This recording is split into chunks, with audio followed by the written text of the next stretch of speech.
રામેશ્વરમના દેશના સૌપ્રથમ vertical lift railway બ્રિજનું પીએમ નરેન્દ્ર મોદીના હસ્તે લોકાર્પણ કરવામાં આવ્યું. વિશ્વ પ્રસિદ્ધ યાત્રાધામ રામેશ્વરમ ટાપુ અને રામેશ્વરમને જોડતો રેલવે બ્રિજ 1914માં અંગ્રેજોએ બનાવ્યો હતો. હાલ તે બ્રિજનો ઉપયોગ ભયજનક રીતે બની ગયો છે, જેના કારણે દરિયા પર નવો પાબન રેલવે બ્રિજ બનાવવાનો કોન્ટ્રાક્ટ રણજીત બિલ્ડકોનને આપ્યો હતો. અત્યંત આધુનિક ટેકનોલોજીથી પાવન બ્રિજનું નિર્માણ ગુજરાતી સ્વસ્તિક બ્રિજ એન્ડ રોડ કોન્ટ્રાક્ટરે કર્યું છે.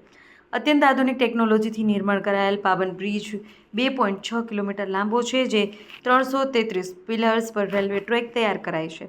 પાવન બ્રિજ નીચેથી જહાજ, સ્ટીમર, બેટને પસાર થવા માટે સ્પાન તૈયાર કરાય છે. હાઇડ્રોલિક સિસ્ટમથી સજ્જ કરાયેલી સ્પાન 17 મીટર ઊંચે જઈ શકે છે.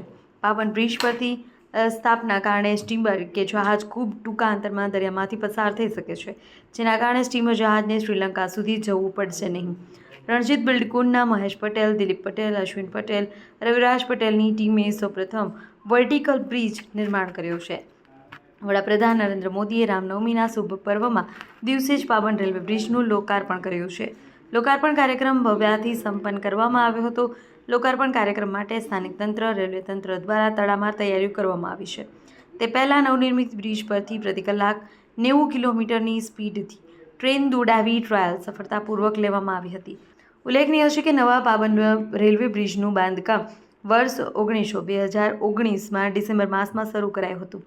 અત્યંત આધુનિક ટેકનોલોજી ધરાવતા બ્રિજ નિર્માણ કરવાનું કાર્ય 2025માં પૂરું કરાયું હતું. વડાપ્રધાન નરેન્દ્ર મોદીએ રામેશ્વરમ તાંબરમ ટ્રેનને લીલી ઝંડી આપી હતી. અહેવાલ માં ન્યૂઝ, ચિરાગ પાટડિયા, અમદાવાદ.